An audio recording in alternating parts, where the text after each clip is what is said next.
Hi, everybody. This is Keith Salmon from Keith Salmon Coaching, and welcome to another episode of Million Dollar Story series, the Million Dollar Story series. I'm honored and have the pleasure of introducing Craig P. Anderson. Good morning, Craig. Good morning. How are you? I'm pretty good. I say good morning on my coast. I'm on the West Coast here in Santa Monica, California. And you're in Indiana, is that correct? Yes, I am for some reason on Eastern time zone in Indiana in the center of the country, or at least the center third. But yeah, it's definitely afternoon here. Well, that's awesome. Well, Craig is a business coach, and he is the founder and president of Clear Path Coaching and Consulting. And what we do on this show is I believe that in synchronicity in the world, synchronicity in our paths. And it's interesting because Craig's name of his company is Clear Path. So it's all about our path. And the reason that I have successful people come on in the middle of their journey, at the end of their journey, or the beginning of their journey, wherever they are in their journey, they have something to share. And if you as an audience participant are in the right place at the right time for the right story, my belief is that connection and this conversation may indeed change your life. So that's the premise of our show. And I've bumped into Craig here and there in our own journees, and I was thrilled that he was able and could get the schedule together to come in to meet all of you. So I like to start with a little bit of an introduction, Craig, if you wouldn't mind just telling us a little bit about ClearPath. Sure. It's ClearPath is really the name, and I'm glad you noted that that you like the name, because it was really a lot of work that went into it. I have a history working in Fortune 500 companies, running national sales teams, national divisions. And one of the things that I always found to be the struggle was, I just wanted a clear way forward. I wanted to find the people in my life, the coaches, the colleagues, the peers who could help me find that clear path forward. And when I started my business, that's what I really wanted to do, was to take all the experience I had working for Fortune 500 companies, running my own small businesses, and help them start to find that clear path forward for their business. Because sometimes it's just really hard to see with all the things going on in the world, and having a plan and kind of cutting through that brush to find the way forward is something that I really enjoy helping my clients figure out. I love how you say that, cutting through that brush, because I was envisioning tumbleweeds for a second, because that's one of the things you have to clear out of the way sometimes. And when you're building so much of the structure of things that may or may not be important, a lot of times a side effect of that is tumbleweeds, meaning no clients. Yeah. Yes, exactly. I've seen that happen where you're building out like brick and mortar type of things, and it's like, well, wait a minute, where's the business coming from? Exactly. Yeah, exactly.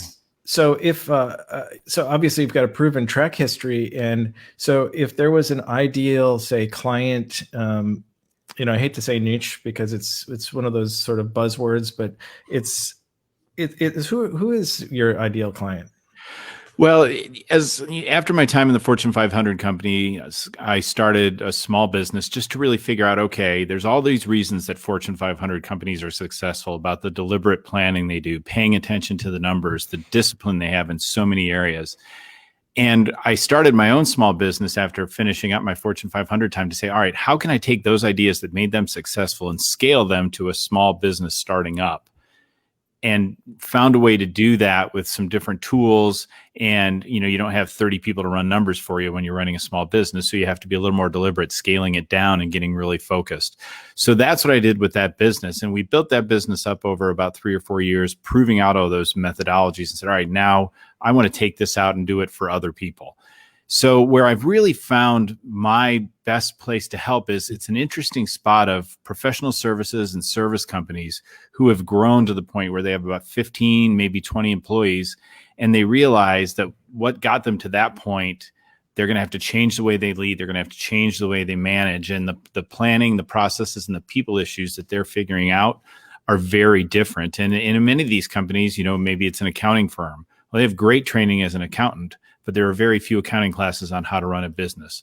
Lawyers, medical services. So there's a lot of even cleaning companies that are seeing such huge growth during COVID and are struggling to manage that growth.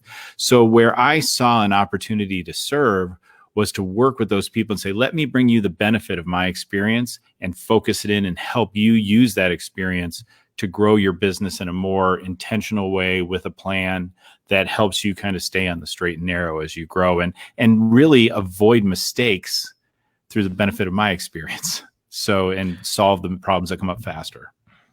Right. No, that it's interesting. In my history, as I've had a few companies in sort of you have kind of an artist mentality, and sometimes it's all on a freelance sort of mentality where there's no house accounts type of thing, and you're as busy as you let yourself get busy, and success and growth comes from bursting at the seams and chaos, which is not necessarily good planning. Because it can go either way in that level. So I relate to that sort of sensibility that you're offering, and having some sort of a voice of reason. So I see you as probably the voice of reason. It's like that chaos that I'm talking about can be destructive, and it's risky business. I think that a lot of people, like you're saying, there's a lot of growth even in these COVID times where they may be falling all over themselves. And ultimately, when you can't show up for a few things is when your business gets damaged. Is that kind of what happens to the people that are?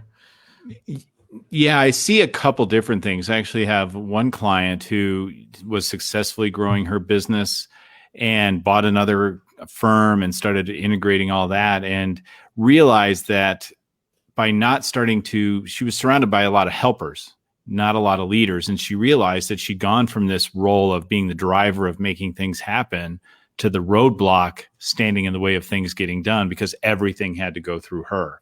So what we realized for her was she needed to start building leadership structure around her to start taking care and helping with the decision-making process, so she wasn't constantly getting in the way.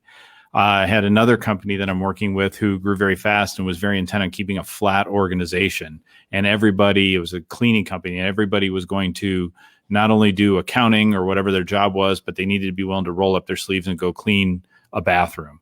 And which sounds really great, but is really impractical to pull off. So it's a lot of people who are growing fast and they think they see a way forward, but they don't see the traps coming down the road from trying to do it a certain way. So it's really about saying, all right, how do we optimize that and start creating that path? And so if you're going to hire a lot of leaders around you, what does that mean you have to start doing? It means you have to start getting really clear on how you want your business run and what the goals are and what the priorities are, and communicating that effectively. So in some ways, it's another part of the story, right? It's creating that narrative of, here's the business I'm building. I want you all coming along with me. So here's how I want things done. And that, I think, they have to think through that. You have to be very intentional about it. Mm-hmm. It's interesting.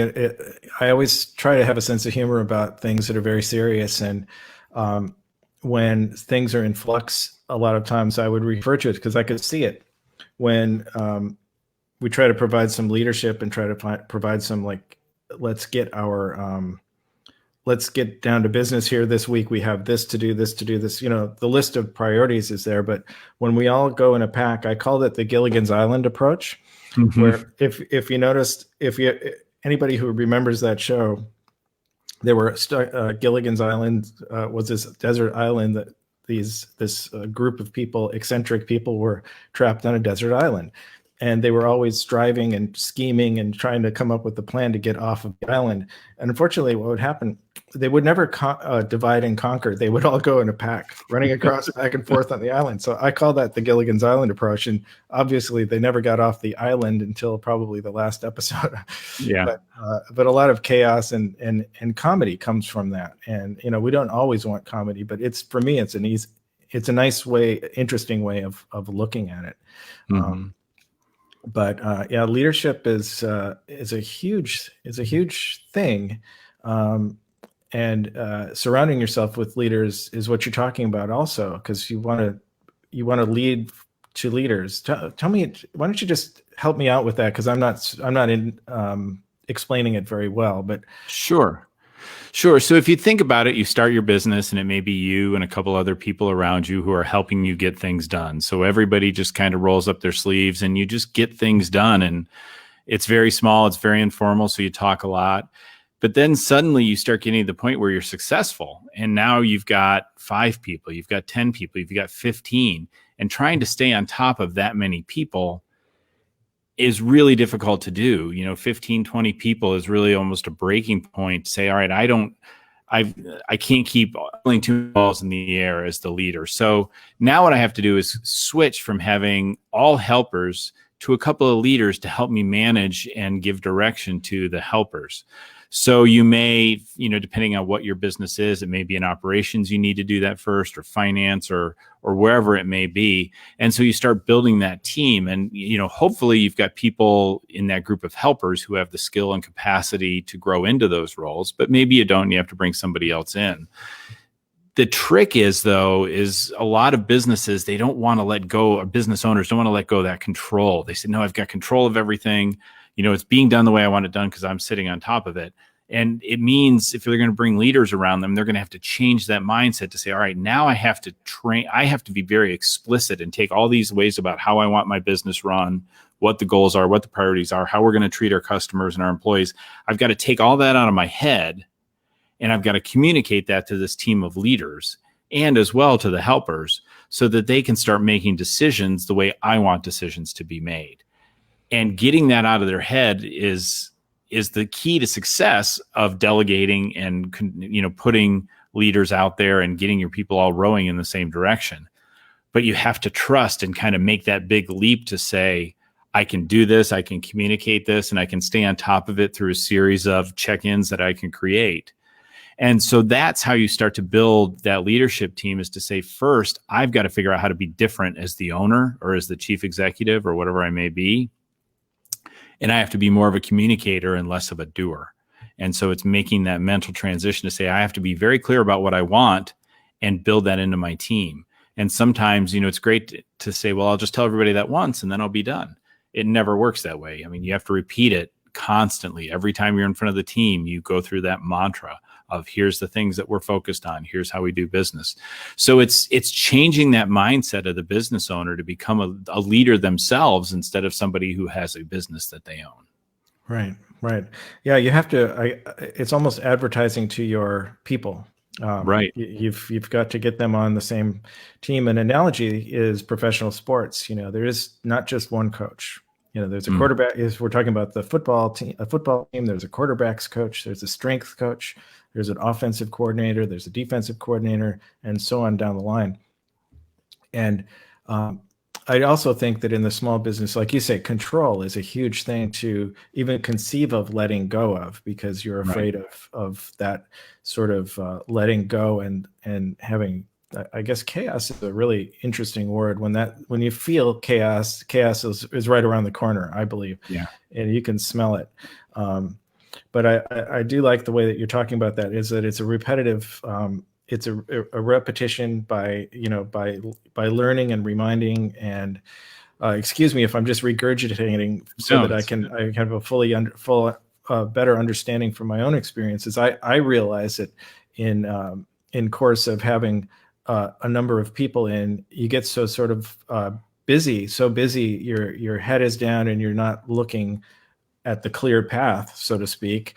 And you become, I think managing expectations is a big thing. I would expect people to be reading my mind and understand because 3 months ago I gave a speech to the whole team, that they're supposed to pick up on that and know what I'm thinking. And there comes the chaos. Right. Yeah. You just assume that because it's all self-evident to you and it's also clear to you, right, that I can just say it once and everybody goes, oh yeah, okay. And off they go to the races.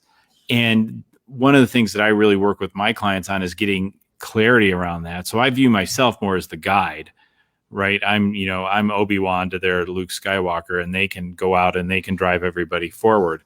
And it's getting them to the point where they are clear on what the plan is in their own head, and they can communicate that effectively and repeatedly. And then the last piece that's so important is the monthly check, at least a monthly check-in to say, all right, everybody, leaders that I've created, get me up to speed on what's going on in the business. So you, one, can avoid the chaos you're talking about because you see it coming a little faster. And two, so you can have a comfort level as the owner to say, just kind of take that breath and say, okay, I know what's going on. I can ask these people questions around the table, dig into the issues that I don't see. And maybe that my experience in the business being longer, I know that that's a danger sign or that's not. And maybe they don't. And I can say, you need to dig deeper here. But it's communicating that all the time and then creating a structure where you're checking in all the time. The other thing I really encourage my business owners to do is when you create that team of leaders, make sure you're around the team too.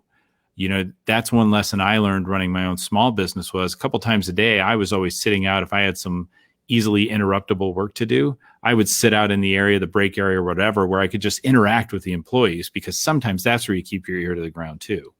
Right. And it also is the opportunity to reinforce, hey, did you know these are our goals for the year?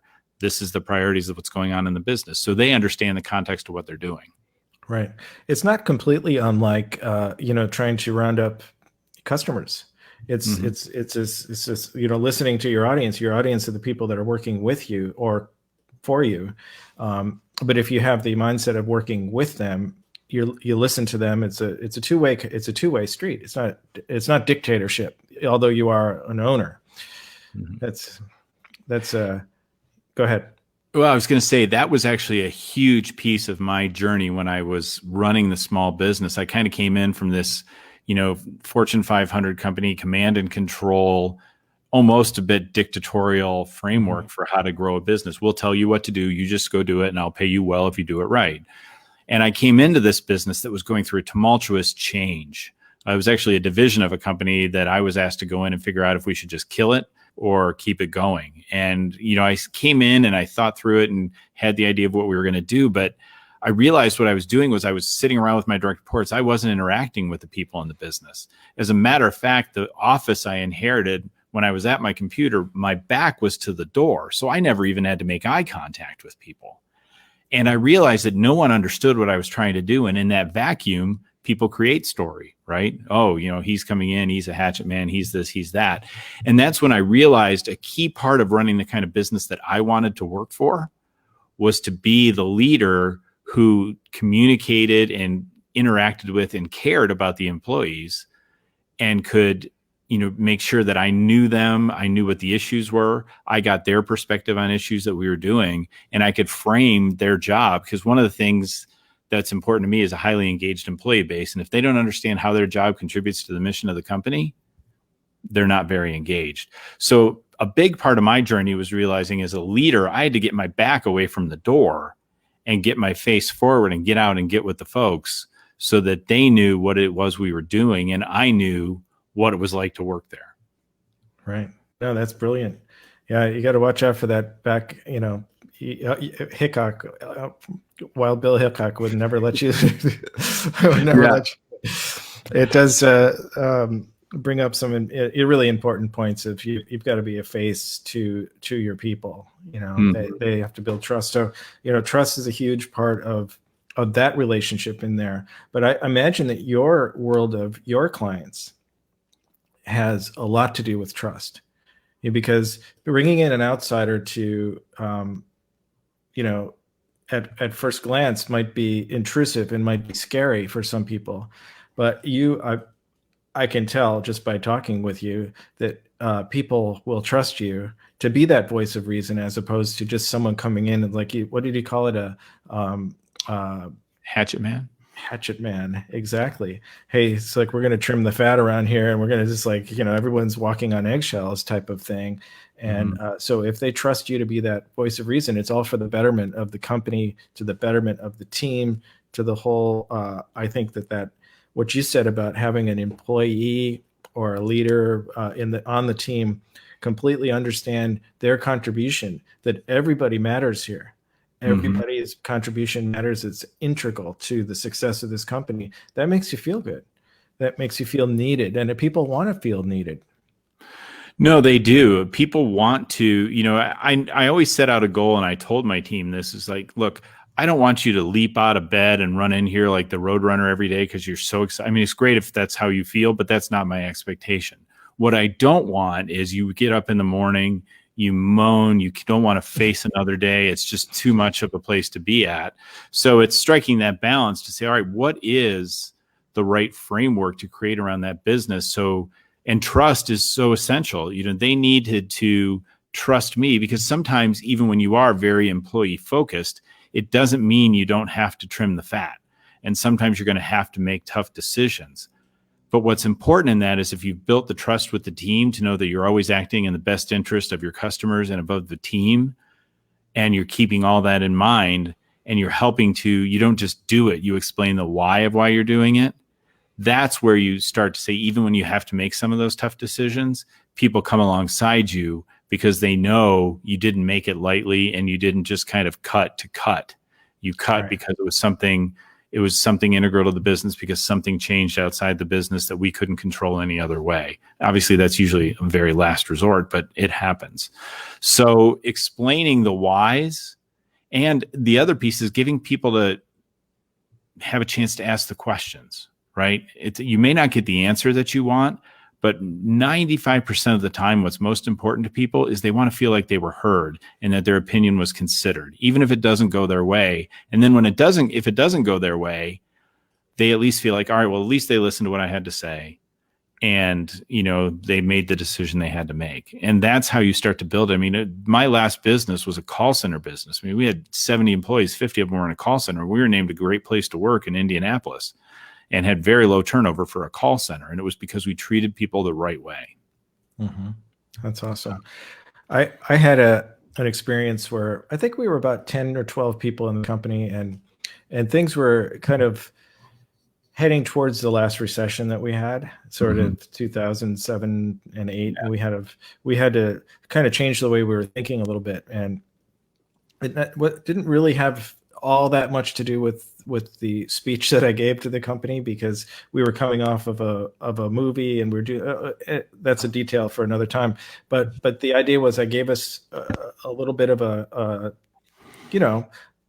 talk to the people, just to kind of rally the troops a little bit, to just say, hey, look, we're all in this together. We'll do this, and we have to do a little bit of thinking smart on our feet, and do a little thinking differently a little bit, and trying to be motivational, kind of a Vince Lombardi speech. And there was this guy named Dave came in the next day and said, I want to thank you for everything that you said. It really meant a lot to me. And of course, I'm in California. He says, I'm moving back to be with my family, close to my family in New York. Mm-hmm. And it was like, well, how does this help the success of the business? But it didn't, it sort of felt like a shot. It was shocking to me, but mm-hmm. it was also one of those things where what I was trying to do is I was trying to say, look, each and every one of you do matter, and your future matters to me. It matters to me. And it wasn't like, hey, take the highway if you're not in altogether. It wasn't that at all, but it resonated. And for Dave, and I got later on, I got, we were in touch. I haven't seen him in a long time, but he really said that was the best thing I could have ever heard that day. Mm-hmm. So that doesn't grow my business, but at least it doesn't. I hate to be harsh, but it doesn't. If he was there and he was unhappy, it may not have helped him. It may not have helped us. So it was just to check in. It was a check-in with the people, and a check-in. I don't know how this fits into your thing, but it just, all these things made me think of it, is that the people that work in an organization matter. That was my point. No, you're absolutely right. And when your employees are engaged and your employees feel like there's a level of psychological safety, and that, their voices are heard, they are going to be better employees for you. They're going to treat your customers better, because ultimately that's what we need to do. I mean, all this stuff is great that I talk about, but if you don't have customers, it's all for naught, because you can't pay people, and then you have to go be Hatchet Man again. So happy employees and content employees and engaged employees are going to treat your customers so much better. And that energy is almost contagious. If they feel positive, they transfer that to your customers, and that positivity goes there as well. And so, yeah, in many ways, I think you alluded to this, it's treating your employees like you treat your customer, or at a minimum, treat your employees like you'd want to be treated. Right. a small thing, but it's a big thing for a lot of people. Well, that's the golden rule, basically. So I agree with that. So Craig, I have an angle in my world is that there's a reason you do what you do. There's a reason like inside of you that motivates you to do this. So I'd like to find out. I know that you gave me a little bit of your history, but on an emotional level or on an internal level, to be inspirational to those who may want to be like you or to be served by your service. Where does that come from inside of you? It really is something that started off, as I rose in the ranks, and then it really became clear to me when I was running the business on my own. And when you're not in charge, you think about, boy, it'd be great to be in charge. No one could tell me what to do. I set the direction, I get the suite whenever we go to a conference at a hotel. There's all these perks that you think are so awesome about being a leader, and many of those are true. However, what you don't really realize is how lonely that seat can be. When you're sitting in the top chair, in that leadership chair, you're surrounded by people, but you can feel incredibly isolated. Everybody who comes to you, even with the best of intentions, has some sort of agenda. It could be, your employees, your board members, your spouse, your kids. It's always your kids. They always have something in mind. But everybody comes to you with an agenda, and nobody's really, the question that is so rarely answered is, how are you doing? Or asked is how are you doing?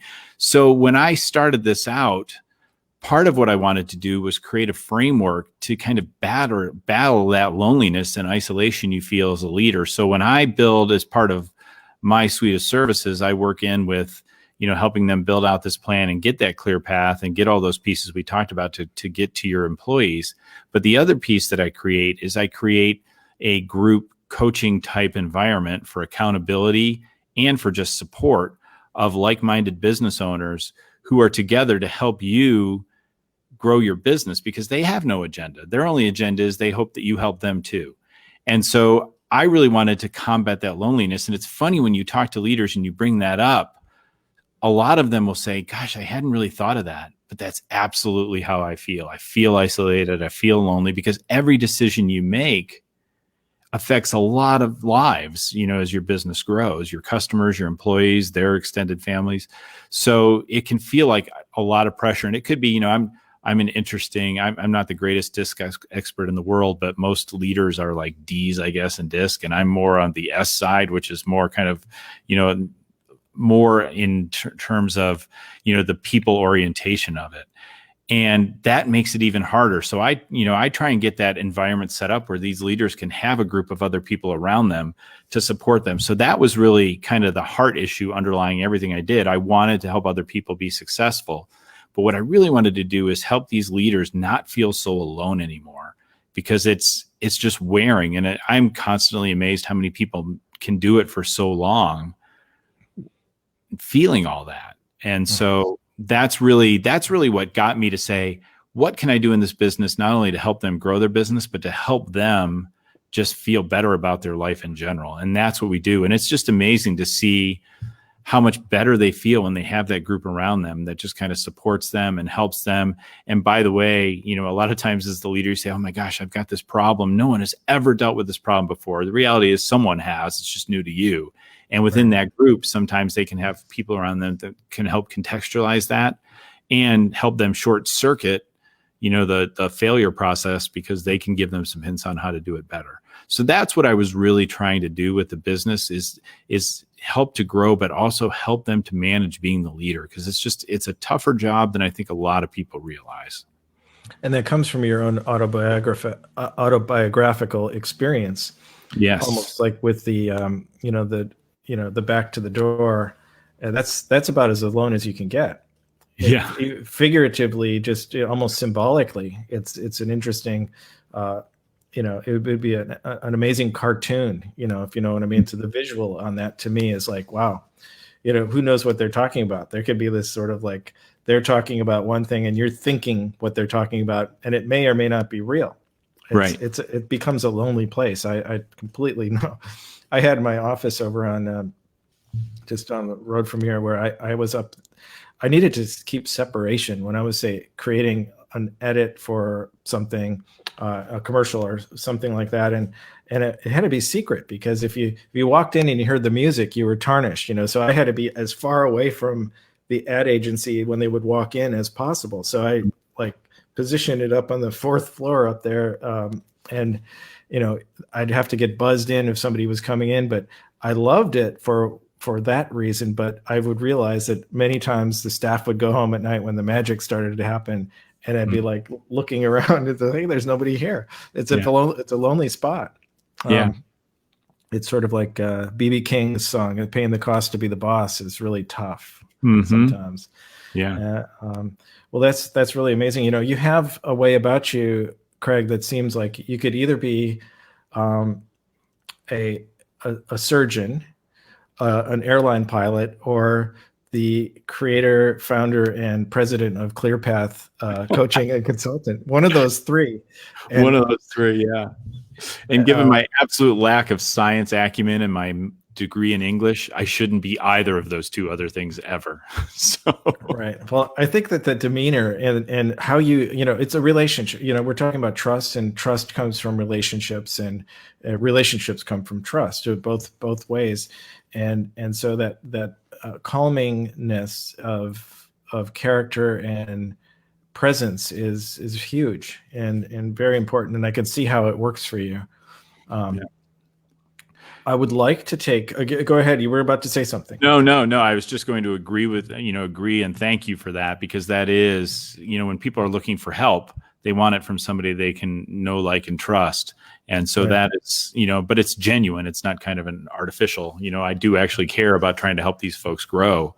And I think empathy is an underappreciated skill or characteristic. And I think it's important. You need to be able to kind of feel where people are and help them kind of benefit from that experience. So, yeah. If you hang around me at all, I mean, I teach the art of listening is like a huge component.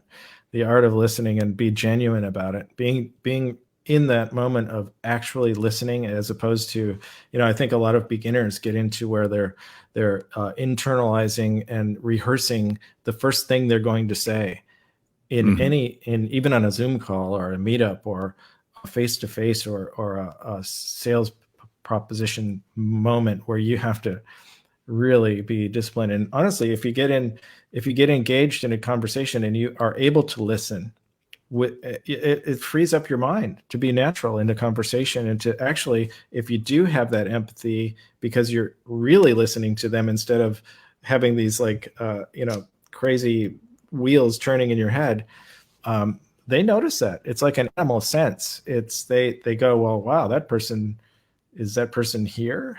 Some people are very good actors and they can do it, but it is an art form, and it comes from just being real, I think. Yeah. There was actually somebody I used to work with, and at one point I thought it was just this really off-putting thing, but I realized was the reason she didn't respond right away when I'd stopped talking was she was actually actively listening to what I had to say and then framing her response. And so few people do it that it's almost off-putting when you see it. Right. So, well, I've been called standoffish before, and I'm like, well, I didn't even know what that means. I had to look it up seriously, and I'm like, wow, I do that pause. I'd pause before, if I'm in a group of type A's, I'm like, someone will turn to me and it's like, why aren't you saying anything? It's like, because, well, I tried a few times, but it's hard to get a word in edgewise in this group. Yeah. But thank God there's a bunch of us, some people say there's 4 different personality types, or there could be 2, there could be 6, who knows? But there's plenty of us, and there's plenty of compatibility amongst us, because we, sometimes, I'm going to swear here for a second, is that when you can see it happen, when a bullshitter meets a bullshitter, it works for a few minutes or a few months or whatever it is, but usually I've seen that go where it kind of goes, in the end. But that's a little bit of a tangent on my part, but it's interesting, just the personality types. So there's plenty of people in this world that we can help, and that we can fill those gaps that we see, that Right. other people may not see. And I think that's the dangerous part for some people. Like I was listening to you before talking about like the 15, 20, things are going well, things are almost going too well. There could be trouble ahead, which Mhm. isn't easy to see, but you come in and see it. You're like a scout. Yeah. Yeah. It's, I don't know, somebody, again, here I was, most of my career was in sales, but also in some operations issues. And I started to hang out with too many lawyers and too many risk guys. And it started me thinking the way they think and saying, all right, this all looks good, but what do we need to be worried about? Because those are the things that, if you're not thinking that way, it'll just slap you so fast. And when you have to react quickly without a lot of thought, you rarely react well. So thinking about, all right, this is all great. What's the downside? What do we need to think about? And, this year is a perfect example of it, right? I mean, Right. if no one saw this coming, but what could you do? I remember all our disaster recovery plans were built around, for the call center, moving them into a tractor trailer full of phones. Well, that's great, except in COVID, who cares? You can't put them into a smaller environment, right? And so how many people really think about what will I do in my disaster recovery plan if I can't have everybody in the same place because of a health issue? So trying to think through those things, trying to see the downside and not getting absorbed by it and sucked into it completely is an important skill to have as a leader. Right. Right. And that's precautionary. There's caution is important. Running in fear is different than being cautious. I think Right. a lot of people combine those two thoughts as I think part of it is like the feeling in your guts kind of the same. It's a visceral sort of physical feeling, and it seems similar. So I think a lot of people misdiagnose what fear and caution is. Yes. Preventative is smart, and it's awesome. Now I'm going to give you the chance to tell us where to find you and to connect with you on the internet or however you want to do it. And of course, what we'll do is we'll attach some links to Craig on the replay if you're watching on the replay. And so tell us a little bit. Is there anything coming up you'd like to talk about in terms of your programs? And Sure. Well, where I'd like people to go, there's two places. If you want some more information just about ClearPath coaching in general, you can find us at clearpathcoaches.com. But the area that I'm really cultivating and growing, and we're actively open some spots to add people to right now, is over on Facebook. We have a community called the ClearPath Leaders Forum, and you can just search for that on Facebook. And that's where we're really starting to build that community of leaders where I put information out there to help people start thinking about what they're doing, but more importantly, building that community for them to have a group of like-minded business owners around them. And about every 6 weeks or so, we either do a week-long training or what we have coming up is a one-night live-webinar on how to start planning for your business for 2021. It's right around the corner. So if people jump into that ClearPath Leaders Forum, they'll get all the information they need to be part of that next class that we're putting together, so they can join us there. So those are the two key places where people can find more about me. And of course, I'm on LinkedIn, any of those platforms. Jump on, find me, send me a direct message, and I'd love to talk to you about, even if you just like to set up a short consultation to say, hey, I'm really struggling with this. Help, what can you help me think through? So I'm absolutely open to doing those as well. So I'll send you a link to set up that as well. Well, great. Well, we'll attach those to the replay, so it'll be easy. If Great. you're looking, and Craig is accessible, obviously. So Craig, I want to thank you for coming on and taking the time. Is really enlightening. It made me think a lot about my history and where I'm at in my business, and all those people that it's one of those things that I when I say everybody's got $1 million story, even the employees, the people along the way, somebody goes up and takes the Academy Award for Best Picture. There's a lot of people that makes that happen, a lot of collaboration and a lot of a team. That's a huge team effort. And I just have to look at that as like, team and, all those people along the way that we've met, and they're all part of our story. And it's fascinating. You made me really think about a lot of that stuff and where I'm heading and where I've been. It's really, really cool. Great conversation. I appreciate it. Great. No, I appreciate it as well. It's, I think the power of story is a huge piece of how we grow businesses for our clients, for our employees. And I love that you're so focused on it. Oh, thanks, Craig. All right. Craig P. Anderson from ClearPath Coaching and Consulting is our special guest today. Thanks again, Craig. My name is Keith Salmon from Keith Salmon Coaching, where it's the home of the Million Dollar Story Method. And also, I would like to encourage you to join my Facebook group. It's called the Million Dollar Story Ninjas, where we have a community of people just doing just that, is kind of tapping into our personal stories and how do we use that in our business and to gain momentum and to kind of basically create your brand story and everything around it. So with that, I want you to come and look around for more episodes of the Million Dollar Story series. And until then, I want to thank Craig P. Anderson once again for joining us today. We will see you on the next one. Okay, thanks so much.